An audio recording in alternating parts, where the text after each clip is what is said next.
Hi, this is Shiro from Nurturing Moms. This video, I wanted to talk about what is SIDS, S-I-D-S.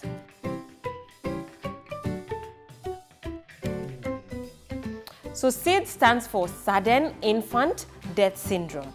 And this is referred to any unexplained or unexpected death, cot death, where your baby was fine, you fed them and put them to sleep, and when you go back to see them, they have unfortunately passed away. So what are some of the risk factors that would actually make a baby experience SIDS?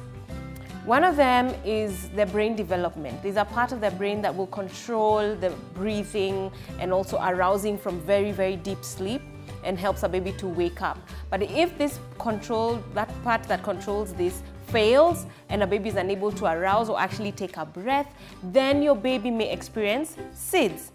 Another one is overheating your baby, so overdressing, hypothermia.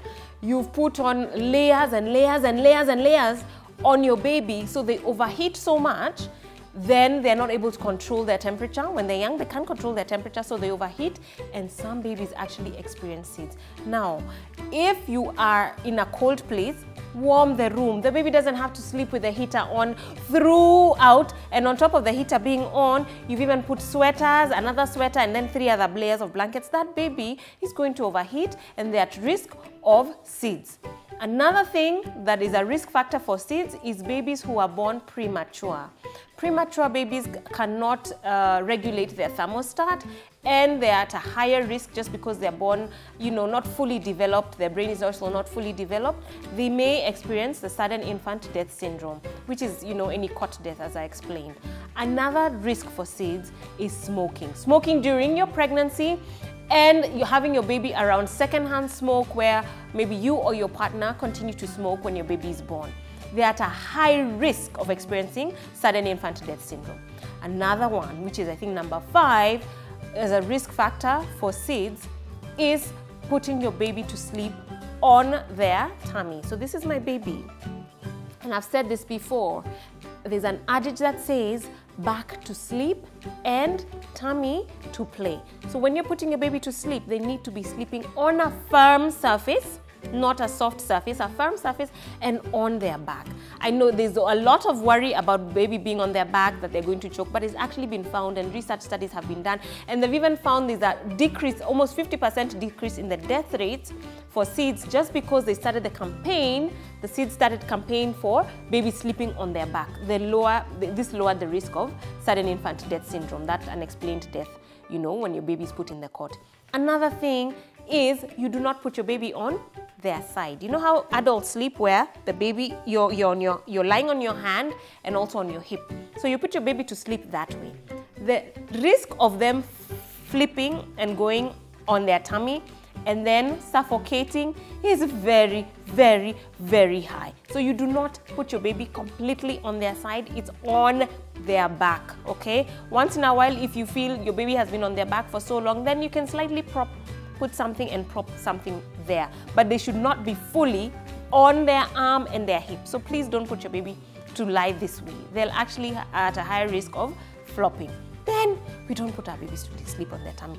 If you have to put your baby this way, you have to be alert watching them. Because when they are newborns, they're not able to lift their head and turn to the side, and lift their head and turn to the side. They could try to turn, and then they get stuck there. And then guess what happens? They will suffocate, okay?